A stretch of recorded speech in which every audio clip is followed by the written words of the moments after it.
boqoradda Ingiriiska waa ay dhimatay. ha mar kale ayaan kuugu celinayaa boqoradda Ingiriiska Queen Elizabeth II waa ay dhimatay, laakiin aan kula wadaago waxyaabo aadan ka ogeyn shakhsiyadeeda. Elizabeth kaliya wadanka England boqoradu ma aysan ahayn ee waxa ay boqoradu ahayd wadamo badan sida Canada, New Zealand, Jamaica, Australia iyo 10 wadan oo kale. hadda maadaama ay dhimatay waxyaabo badan ayaa iska bedeli doona wadamadaas ay boqorada u ahayd iyo kuwa kaleba, sida lacagta ayaa isbedeli doonta, baasaboorada ayaa isbedel ku imaan doona, sidoo kale la macaamilida dunida kale ee wadamadaas ayaa isbedel ku imaan doona. haddaba aan faahfaahin ka siiyo sida ay arrimahaasi ku dhici karaan. waxyaabaha isbedeli doona waxa kamid ah: 1. wiilkeeda ugu weyn ayaa noqonaya boqor. taasina waa sababta hadda Charleska saddexaad uu boqorka saxda ah ee wadanka England uu noqday oo ah wiilkeedii ugu weynaa. God save the king. 2.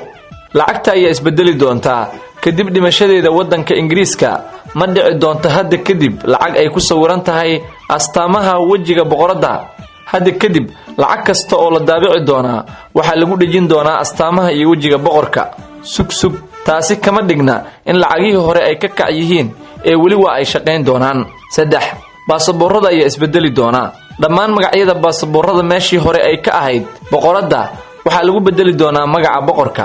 ha walwalin haddii aad haysato baasaboorka Ingiriiska waa uu ku shaqeyn doonaa, waadna ku safri kartaa, laakiin marka uu dhaco oo aad cusboonaysiisanaysid wax walba oo boqoradda ku saabsanaa waxa ay ku bedelmi doonaan boqorka xogtiisa. 4. heesta qaranka ee wadanka Ingiriiska waa ay bedelmi doontaa. meesha waxa laga saari doonaa God Save the Queen waxaana lagu bedeli doonaa God Save the King.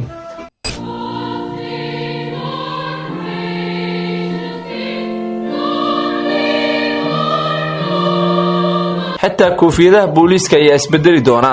koofiyadaha hadda waxa ku qoran ERTD labaad taasoo ay ula jeedaan Elizabeth Regina, waxaana lagu bedeli doonaa CRK saddexaad kaasoo ay ula jeedaan Charles Rex. arinta meeshaas oo kaliya kuma koobna, dhinacyada wadamada kale ee dunida ayaa isbedel saameyn uu ku yeelan doona.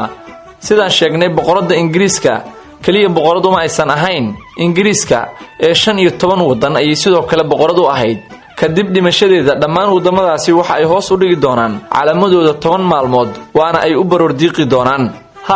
wadamadaas waxa kamid ah wadamada kale ah St Kitts iyo Nevis oo ah wadamo yaryar kuwaas oo ay sidoo kale boqoradu ahayd.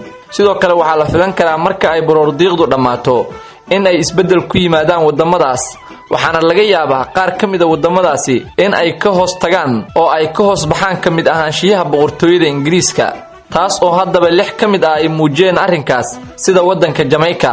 wadamadaasi haddii ay go'aansadaan inay ka madax banaanaadaan boqortooyada Ingiriiska, boqor Charles waxba kama qaban karo.